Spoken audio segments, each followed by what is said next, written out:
have fun. I knew we was going to beat them clowns.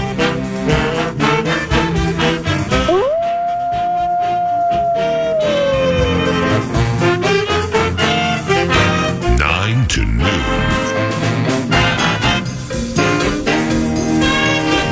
Isn't that something? Wasn't that good? Thank you, Minneapolis. Holy Toledo! Fire away. The game is over. Here we go. Hashtag Fake Radio. Let's howl. Rudy Gobert. Sixth in the NBA in steals. Conley front court, dropping it for Ant. The Wolves up by 16. Doubled. Conley. Nikhil. Corner. McDaniels turns, fires, three ball. Yes! Jaden McDaniels, a playoff career high, 25 points. The Timberwolves lead the Suns in Game 2 by 19. And said Howell would close out the Phoenix Suns, taking a 2-0 lead to the Valley of the Sun Friday for game number 3. Welcome to 9 to noon, and welcome to the Love Covenant in celebratory fashion. We are very happy to re-engage with Micah Nori, assistant coach for the Timberwolves. They blew out the Suns again, and once again, game 3 on KFAN Friday from Phoenix, 9:30 for the Tap. Micah, This time, it was Phoenix marooned on a beach with no sunblock. Jaden McDaniels was. I knew you'd like that. Jaden McDaniels was scorching hot last night. What'd you think of his overall game? And good morning. Good morning, PA. Thanks again for having me.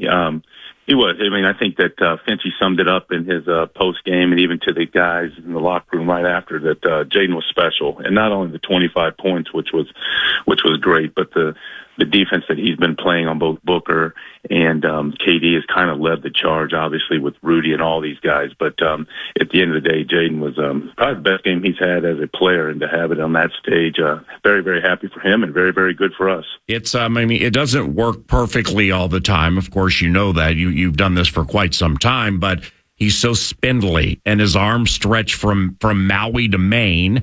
And I mean, how vital is it having somebody who can guard anybody on the court?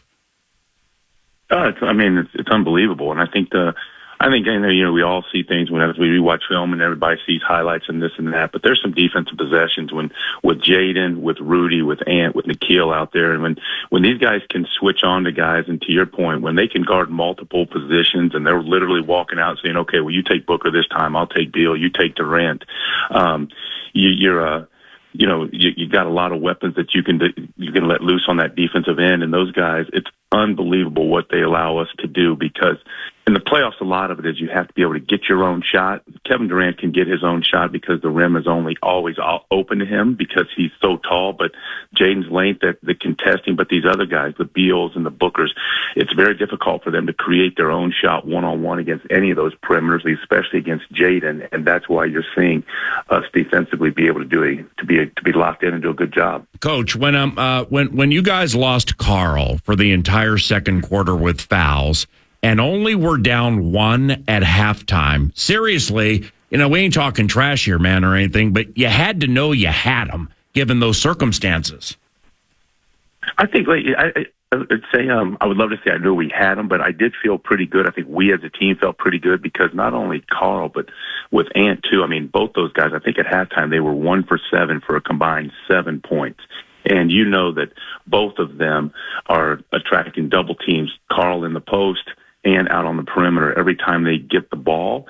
And so we know that at some point, one or both of those guys are going to go with a flurry of putting a run together by themselves. And it really didn't happen last night, which is a tribute to the rest of our guys. But yes, I felt very, very good not having Carl. I know we felt very, very good not having Carl for that second quarter and to only be down 1 point at the half.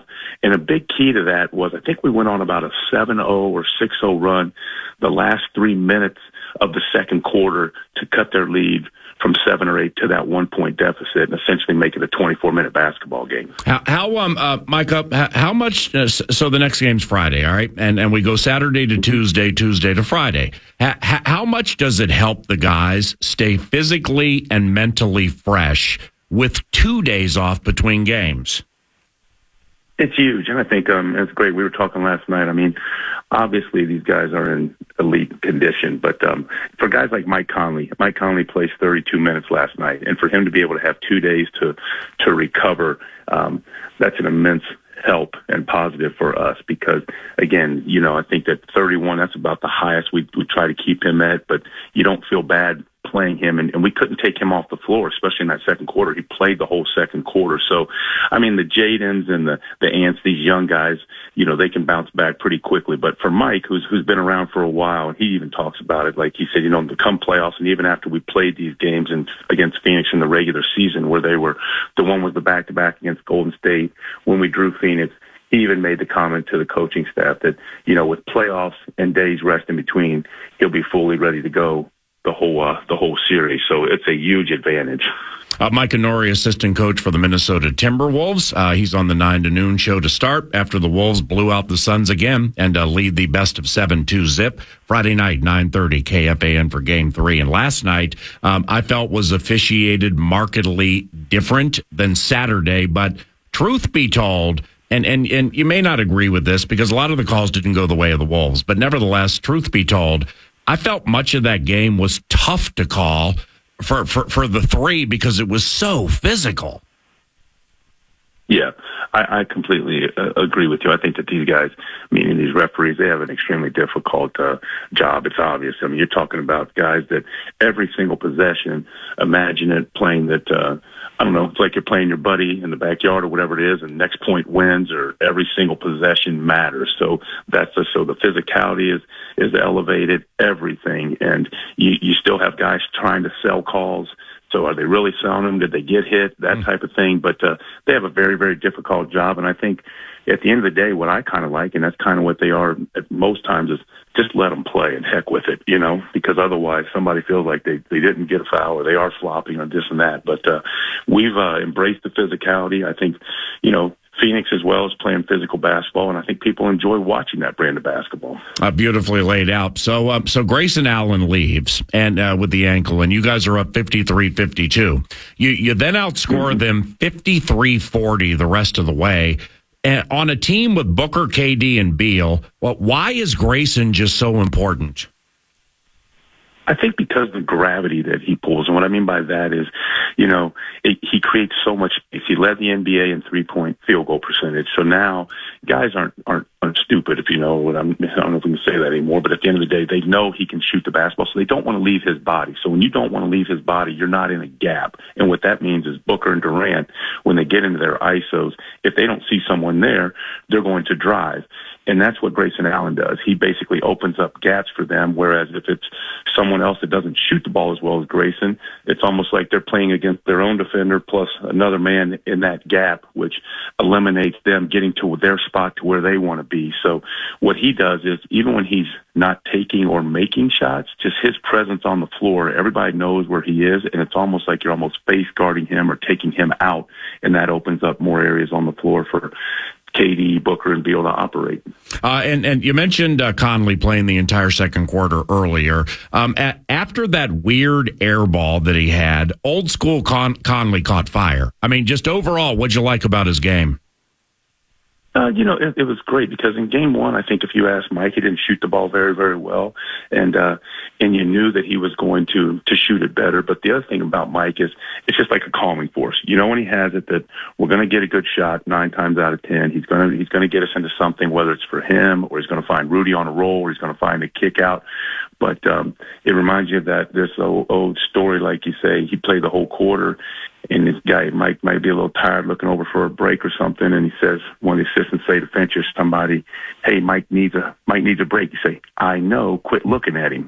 Basically turn your head, let him just keep running out there, because at the end of the day, we are much better when Mike Conley is on the floor and has the ball in his hands. You just feel everybody does, like we're going to get a good offensive possession. Yeah, that causes me to harken back to the days, like the formative days when people are learning basketball, and then you would hear the horn or you would hear the buzzer, and like players would get whiplash at all levels looking over to the table or to the side. Is this me? Am I coming out? Am I coming out? So that's what it reminded me of, the way, except opposite of that. That was beautiful. And with Kevin Durant, Micah, given Durant does not go into the key to rebound much anymore. It's not an all the time thing, but he just doesn't mix it up in there much anymore. Your size advantage has been major, right? Yeah, I think two things, and you're hitting it on the head. The size advantage has been huge on the glass, and the other thing that you see, and we've made it a point of emphasis, and Finchie's done a good job of showing clips and continually harping on it, but just the fact that Jaden has continued going to the glass, and that's made him more aggressive and that type of thing. And the fact that he had 5 offensive rebounds, and then Rudy, I think, had 6 offensive rebounds in game 1, to your point. But not only the defense, but the offensive glass. And when we get everybody going, it's very, very difficult for Phoenix. And it does two things, and not to sorry for the long-winded answer, but it does two things. When you go to the offensive glass, now they have to box us out, meaning the Bookers and those perimeters and the Beals, so they can't get out and run. So if we just stand around or are late getting back, that's where, they can get the throw-aheads and the early fast break points, because as you've seen in this series and as we've proven all year, when we can set our half-court defense and eliminate teams breaking out for fast break, easy points, it's very difficult to score against us. Well, a few things off that, Micah. A, it's radio. Take as long as you like. B, if Finchie has a 9:15 coaches meeting a day after that victory and with a couple of days before Phoenix, shame on him. But thirdly, ain't nobody trash talking Kevin Durant. I love him. I mean, he's HOF. He's phenomenal. But he just does not get into the key as much anymore and go for rebounds. And I just felt it really last night that they just missed that size inside. And another astounding thing here, Micah Nori, is you guys had 31 points off turnovers. They had 2. I mean, seriously, how does that happen? I think two things. I think one, the point that Corliss Williamson and we do Finchie does a very good job of everybody involved and roles and all this. So we've kind of kept the teams that you had during the regular season for your game planning. And so Corliss Williamson, he's got Phoenix, and he's the point man on this. And one of the main things he talked about was the fact that we have to get back. They are a quick starting team, not only in the first quarter, but all game.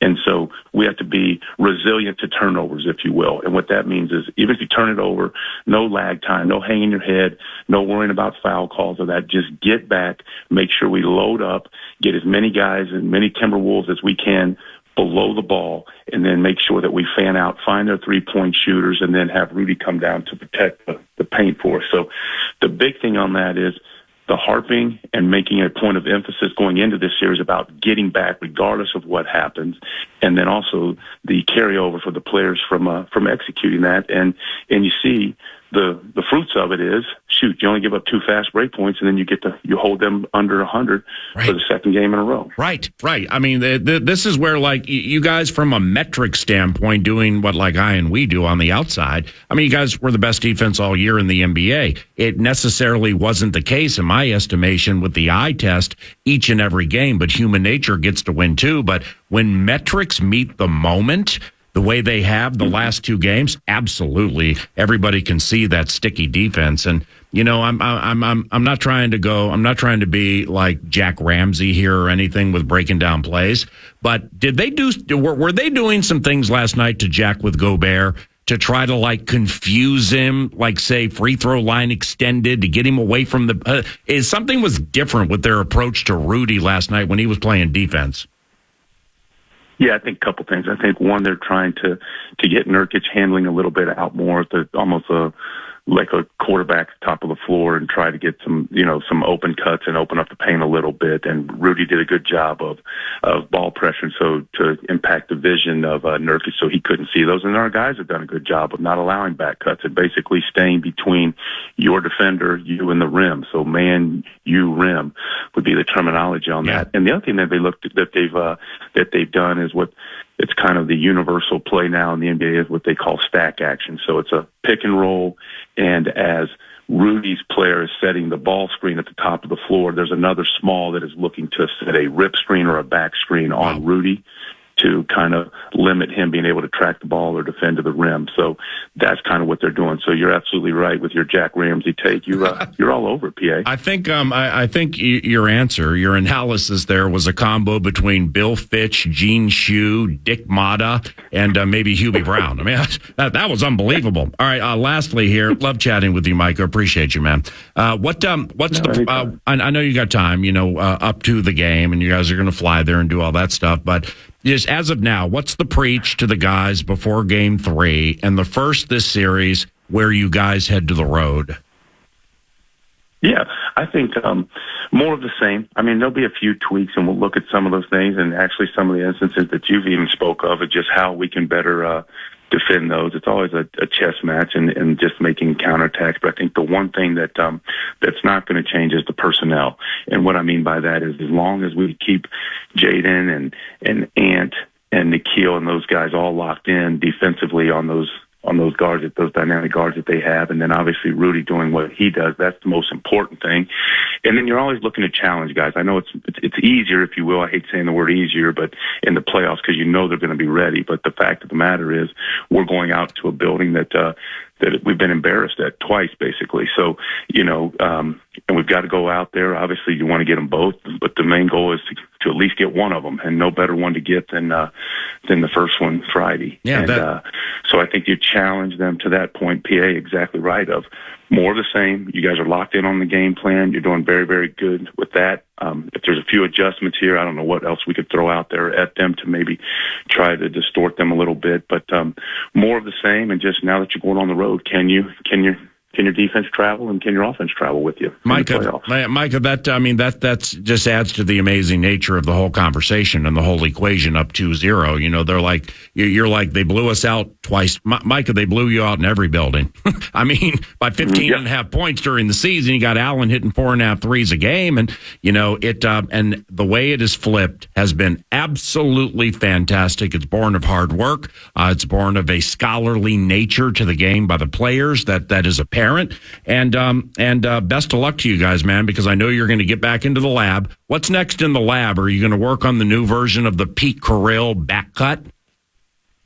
Yeah, I mean, I just sit back and watch Corliss and ET on the defensive side and Pablo and Finchie. I'm like you guys. I'm just sitting back here cheering them all on. I'll go in there this morning and go to ET and Corliss. Hey, what do we got now? Let's go. Come on, keep this thing going. Man, yeah.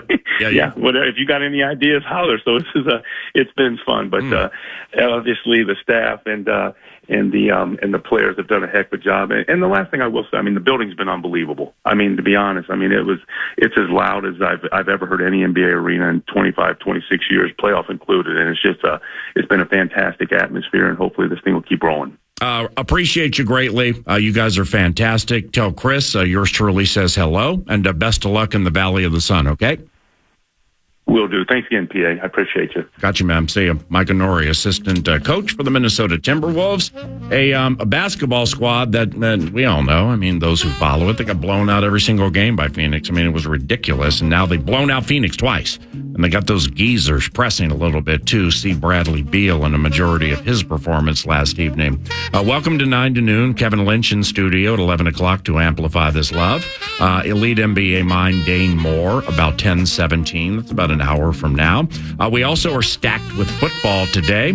Florio, 9:35-ish. CBS and NFL Network analyst Charles Davis at 10 o'clock. Dustin Baker of Vikings territory and Diana Rossini of The Athletic between 10:35 and 11. And boom! This is going to be a lot of fun today, at least for yours truly and the producer, Eric Nordquist. 9 to noon today is all boom and no gloom. Welcome to the presentation. Vikes Bites are next. Meanwhile, we thank TimberTech and TimberTech.com for the What's on Deck sequence. That is 9 to noon. And we also thank you for listening, because here comes that cash thing. The Fan, along with BigDeck.com, they want to give you a chance to put $1,000 in your hand with the National Cash Contest. Go to KFAN.com and enter the keyword FUN. You might win $1,000 using the keyword FUN at KFAN.com.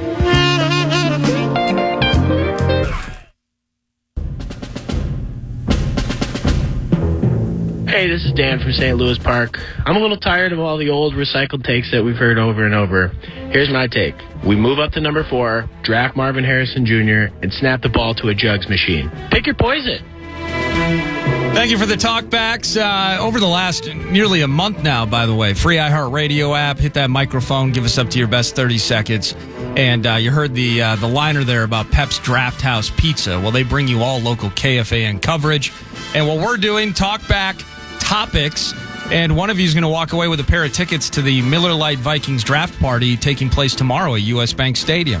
Again, send those draft-related talkbacks, and we will pick one of you and give you a pair of passes to hopefully watch the Vikings make a move for a franchise quarterback, if that's your flavor. Which leads me into my talkback topic as we kick off Vikes Bites here. Adam Schefter, he has a podcast, ESPN, and he was sitting down with J.J. McCarthy, chatting about what it's like going into the draft, all of those things. But he also hit him with a few teams in terms of what would it be like if you were drafted by this team. Let's listen to what Schefter and J.J. McCarthy have for us here. What would it be like for you to wind up in Minnesota? What would come to mind if I said to you, you're going to be a Viking, J.J.? It would be in the world, just because Coach O'Connell, he's a guy that, I'd run through a brick wall for. Everything that he wants to do with his football team is something that I want to be a part of. And obviously being the NFC North, being a Bears fan my entire life, and being able to play at Soldier Field and stay in the Midwest and all that good stuff would be just a dream come true. But, I love what they're building. Obviously the weapons there are limitless, and, they got just a great thing going for them. So it'd be a blessing to be a part of it. Could you be a Bears fan your entire life and then go play for the Vikings? I can. Yes, sir. Yes, sir. With smiles, for sure. So a talkback topic is we are now just 36 hours or so from really already being in recap mode of the first round of the NFL draft. Send your talkbacks, free iHeartRadio app. If J.J. McCarthy is the guy whose name is called tomorrow evening, what do you think? Let's start dialing it down. It's not just about trading up, trading back, sticking and picking. J.J. McCarthy in particular, 64686. The text line's always open. Happy to see those.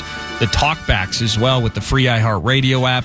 J.J. McCarthy specifically. Let's hear your opinions on those. What did you think about Jay? Now, later in that podcast, I didn't download all the audio, PA, but similarly, he was asked, hey, what about the Patriots? And he talked a bit about the history of, of course, Brady and Belichick, that winning culture that was created there. Feels like it's quickly gone the other way the last few seasons, but all the same, very positive, of course, as you would be pre-draft about all those questions that he was asked by Shefty.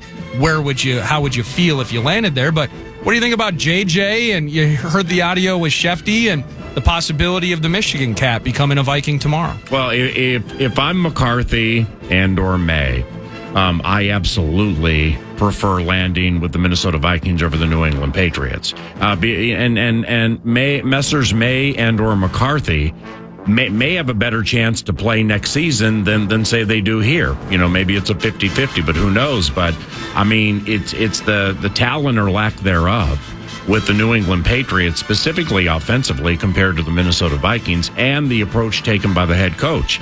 Play calling offensive head coach here, former quarterback in the NFL, and Gerard Mayo's, hopefully he's fantastic as a coach for the Patriots, defensive minded guy.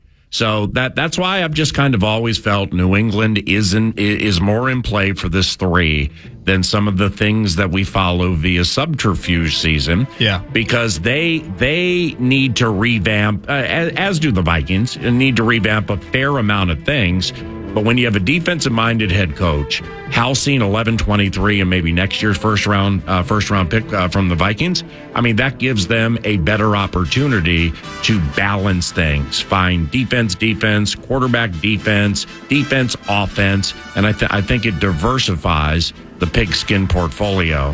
Vikes Bites! And it's a little truncated today because we're excited to have Mike Florio on next segment. Looking forward to his day before the draft takes and opinions. So big thanks to Thousand Hills Lifetime Grazed Grass-Fed Beef for bringing us Vikes Bites every day. Whether it's shopping online for elite beef, learning about regenerative agriculture, or also you can pick it up at your local Coburn's or co-op locations as well. So thank you, Thousand Hills. I want to hit you with this, a news nugget that I'm sure you're going to get in with Florio. But tampering dreams, whether it was flipping picks, forfeiting picks, all of that might be dead, PA. It was Adam Schefter himself and then others reporting yesterday.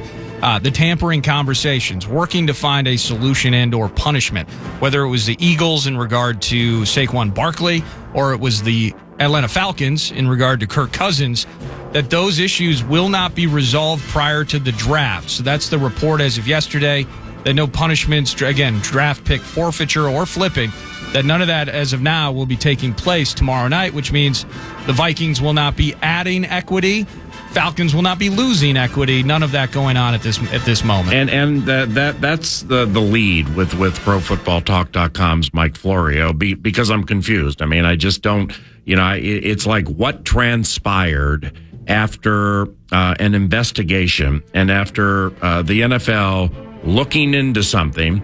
Now, the NFL hasn't come out and said somebody broke 15 rules, but you're getting the right people writing about and or tweeting what has been perceived as the egregious nature of approaching negotiations and scenarios with Kirk Cousins. So that's been around for a while. It felt like it hit a head Sunday or Monday and I firmly believe the NFL planned to do something before the draft on Thursday. Yeah. So I just wonder, where is the metaphorical fly in the symbolic ointment here?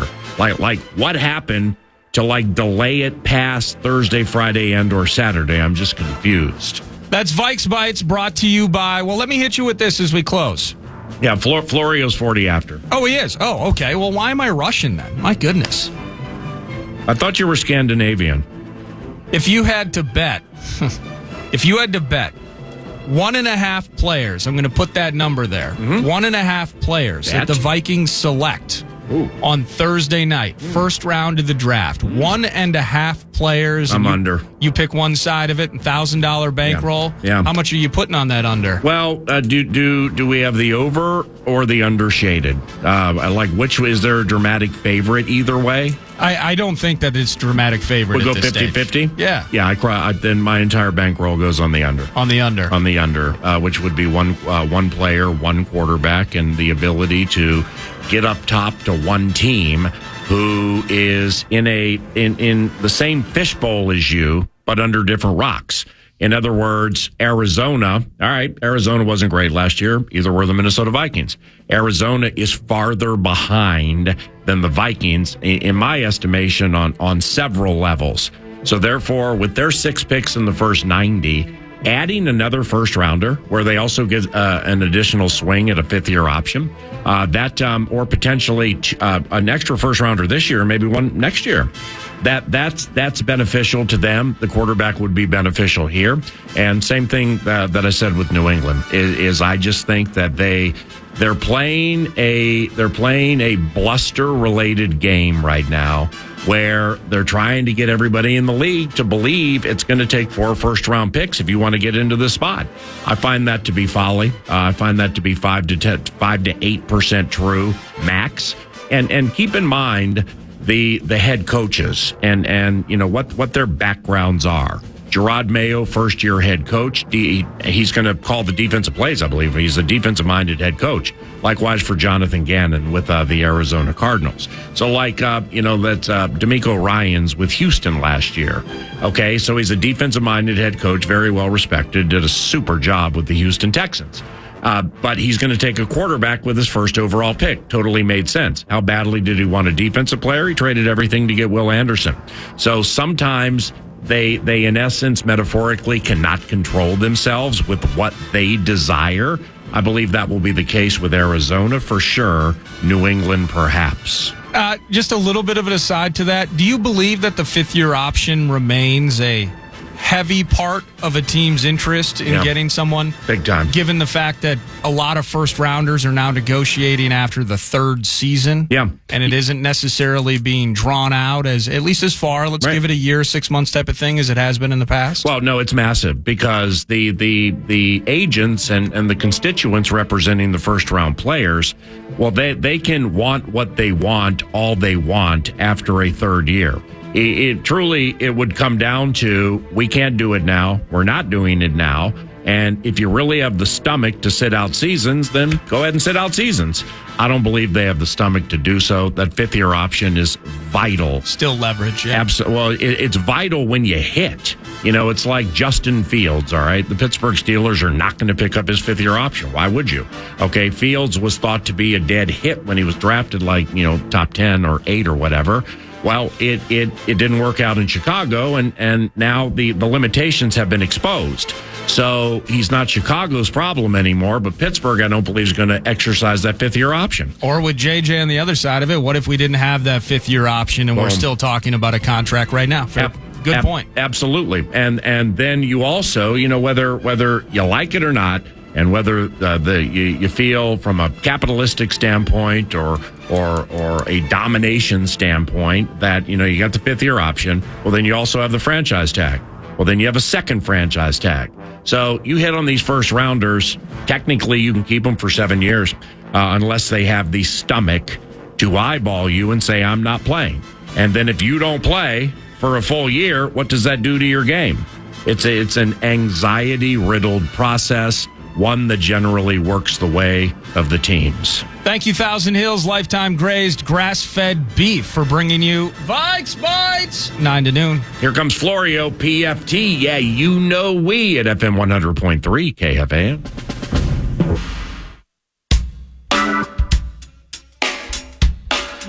Nine to noon.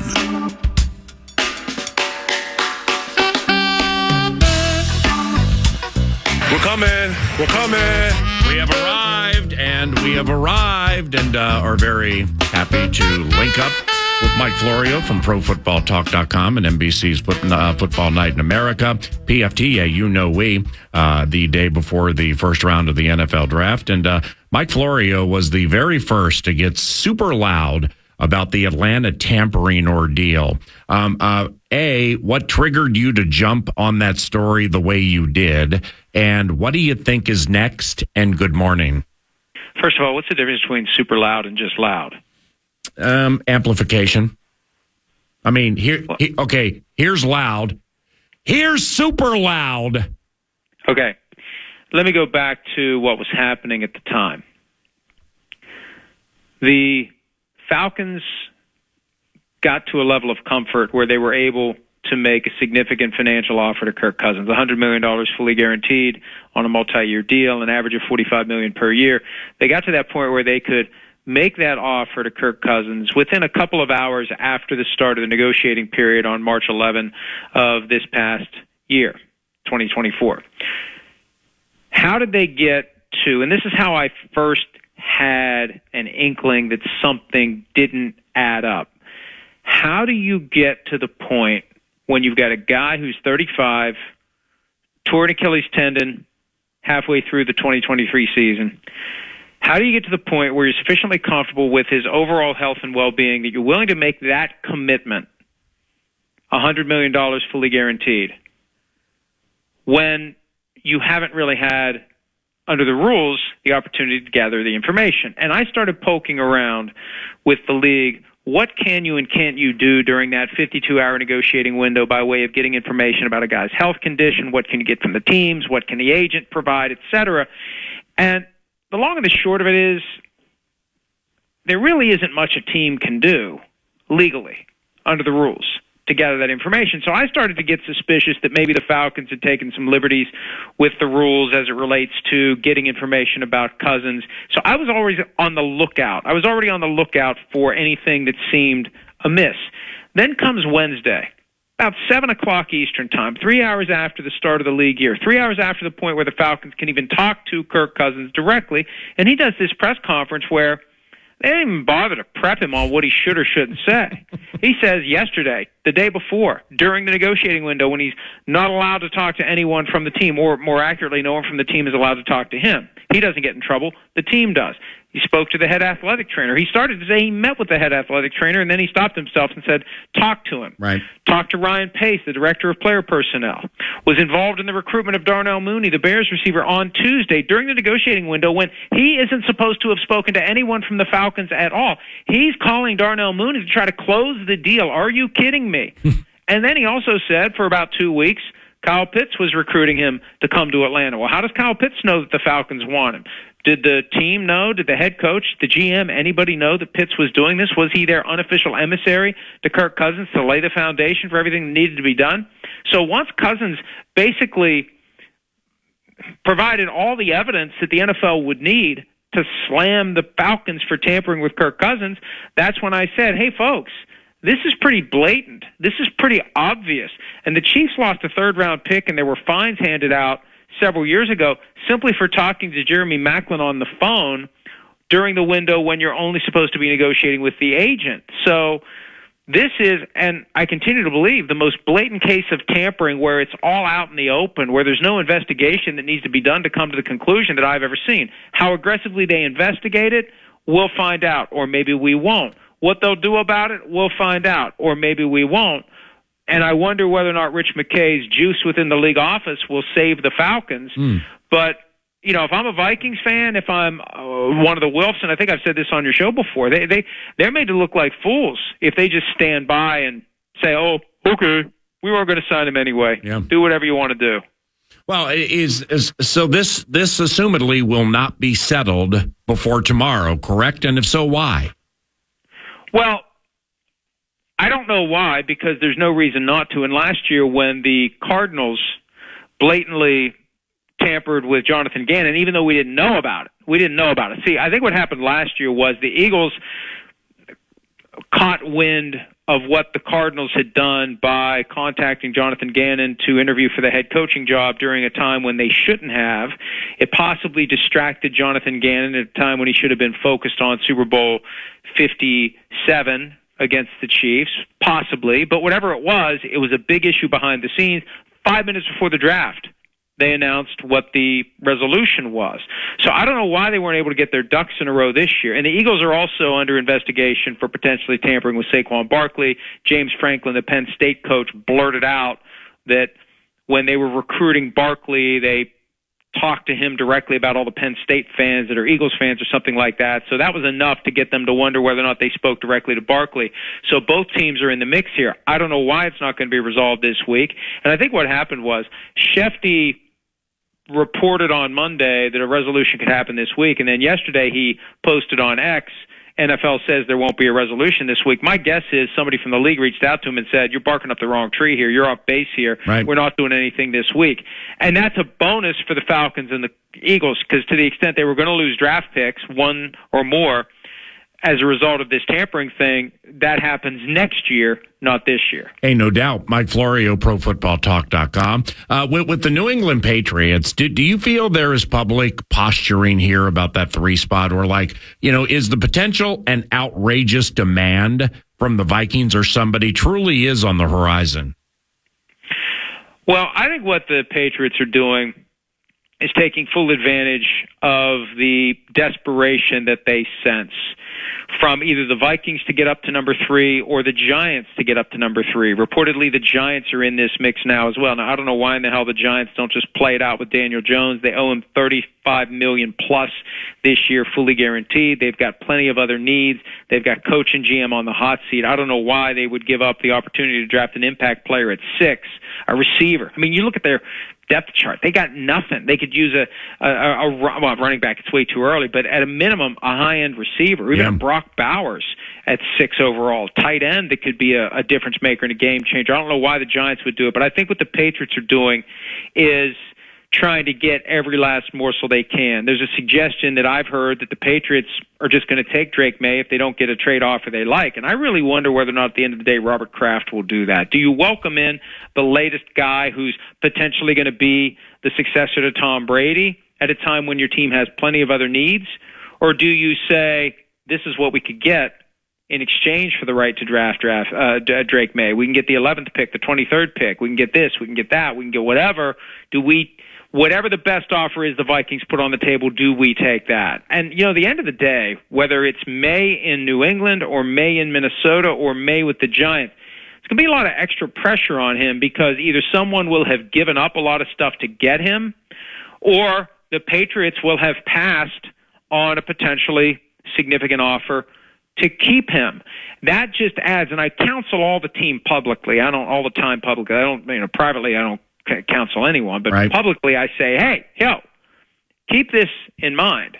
It's already a ton of pressure on these kids, bringing them into the NFL as a first-round pick, a top-5 pick, whatever. You throw this extra stuff on them, like the Panthers last year, everything they gave up to get Bryce Young, you're just adding to the burden that this guy's carrying into his NFL career. So it's a lot. However it plays out, it's going to be a lot on Drake May, whether it's Vikings make the move, Giants make the move, or Patriots say no thank you to whatever the best offer is and say we're keeping the guy instead. How about this, Mike Florio? The current Vikings DraftKings over-under for season wins, before the draft, obviously, is 6.5. I mean, we're not being Barney the Purple Dinosaur here, but that just seems a little low. It seems a little skinny. What do you think? Yeah, it seems a little low, but a lot of them seem low, especially with 17 games. But, the reality is, there's only so many wins to go around. There's 272 games. There's 272 wins and 272 losses. And I am surprised by some of the ones. I have a better gut feeling on the ones I look at that I think are too low. And that sounds a little low for the Vikings, but you look at the schedule, look at the teams in the division, and right now things are unsettled at the quarterback position. Maybe it changes after the draft based upon who they get. But that's the real question. And it's this is a time where everybody keeps their cards pressed close against the vest. It's time to start playing cards tomorrow night. Right. And we're going to start seeing hands, and we're going to see, at the end of the day, do the Vikings come out of this with Drake May, J.J. McCarthy, nobody? Is it Sam Darnold? Those comments last week from Kevin O'Connell about he's been the quarterback killer and he's shot down ideas. I'd love to know what quarterbacks they've wanted to draft the past couple of years, and he shot it down. Me too. Who's he going to shoot down? Right. And could it be Sam Darnold as the QB1, clear and unquestioned, when we get to Friday morning and round one has come and gone and the Vikings haven't picked up a quarterback? Well, if they were to draft Drake May or J.J. McCarthy, putting Daniels out of it, I've just always felt he would go too, and I'm not changing it. I don't believe that player will play much, if any, in the first season, which in essence, given what you're going to give up, back to your pressure point, you're right. But nevertheless, it would subside, I think, some if that quarterback was not thrown into the proverbial fire right out of the gate. Well, possibly. I mean, we'll just see. I'm a firm believer. If you feel strongly enough about a guy as your guy, you get him on the field as soon as possible. You don't put him in bubble wrap. You don't have him sit on the bench for a year. The Patrick Mahomes thing was an exception. Right. I still think Mahomes should have played right out of the gates, and I think he would have been fine right out of the gates. I think the Chiefs may have contended for a Super Bowl. There was a point halfway through the 2017 season where the Chiefs' offense was downright sluggish. Travis Kelce was on PFT Live talking about all the incredible things Mahomes is doing in practice. It's like, put the guy on the field and let's see what he can do. Right. So if you feel that way, if that's the guy, if this is the guy that fits the definition that Kevin O'Connell has, that he wants the guy who's going to be the guy for years to come, first franchise quarterback on the Vikings since Fran Tarkenton, if you feel that that's the guy, you get him out there on the field. You get him the reps, baptism by fire, because he's going to be better next year for everything that he deals with this year. It's why Kirk Cousins was better last year than he was the year before. You want him out there, hearing Kevin O'Connell in his headset, looking at the defense, making adjustments, reading things ahead of time, figuring out where the guy's going to be open. Get him out there now. And if you don't think that's a guy you're ready to put out there now, then that's not your guy. You want a guy who's ready to go now, and he's only going to get better with each passing year. And if that's not the guy, then go with Sam Darnold and kick the can to next year and get your guy who's the guy then. Let me close with the LA Rams. And I was watching something yesterday where somebody was speaking glowingly of Stetson Bennett, the former Georgia quarterback who's Stafford's backup. So then after that, I go to ProFootballTalk.com, which I and many do about 10 times a day. And, there's a story there about they like Bennett, which is what I heard and or saw, but they could be in play for a quarterback with the first round pick they've had since 2016. So like how significant are the Rams as players for like one of these ballyhooed quarterbacks? Well, it all depends on who's there when they pick. The thinking is that it's going to be obviously Caleb Williams 1, most likely Jaden Daniels at 2, Drake May possibly at 3. J.J. McCarthy's in the mix for a top 10 spot. Then you have Michael Penix Jr. and Bo Nix. I've been told by someone I trust that Penix likely to go top half of the round, which means his floor would be the Seahawks at 16, which would make sense. His former offensive coordinator at Washington is the new offensive coordinator of the Seahawks. Bo Nix, he could slide out of the round altogether. Maybe the Rams snatch him if they get a chance. Maybe the Broncos trade back in. We've got in our mock draft, and I hate doing mock drafts. I outsource it, and the people that put together my mock draft, they had the Bills trading up from 28 to 12 to get a Rome Odunze to play receiver. Rome Odunze, not a Rome Odunze. Rome Odunze to play receiver. And then at 28, the Broncos slide down, and they get Nix there. I could see the Broncos trading back in to get Nix, but, with the Rams, it's all about who's left. Are they going to trade up for a guy? Because the problem is you start making those bold moves for quarterback, and you invite questions into your building that you'd otherwise not have. I think they want to let this Matthew Stafford thing play it out naturally. If you trade up for a quarterback, it kind of throws a wrench into the landing of Matthew Stafford's career. Outstanding, Michael. Enjoy the draft, and the plan is to call you next week. Thank you very much. All right, pal. See you. I appreciate you. Mike Florio. PFT, yeah, we. Florio. PFT. Come out and play, yay. We continue with football around the corner. The super well-respected Charles Davis of NFL Network. Also, he's an analyst for CBS Football on Sundays. He works with Iron Eagle and is the analyst for Tennessee Titans preseason games. Charles Davis has some interesting takes on the quarterbacks that are coming out in the draft, and also a player from South Dakota State University. A, he absolutely loves, and B, he put a comparison on him to one of my favorite guards in the NFL, a man named Wyatt Teller. Charles Davis around the corner on KFAN.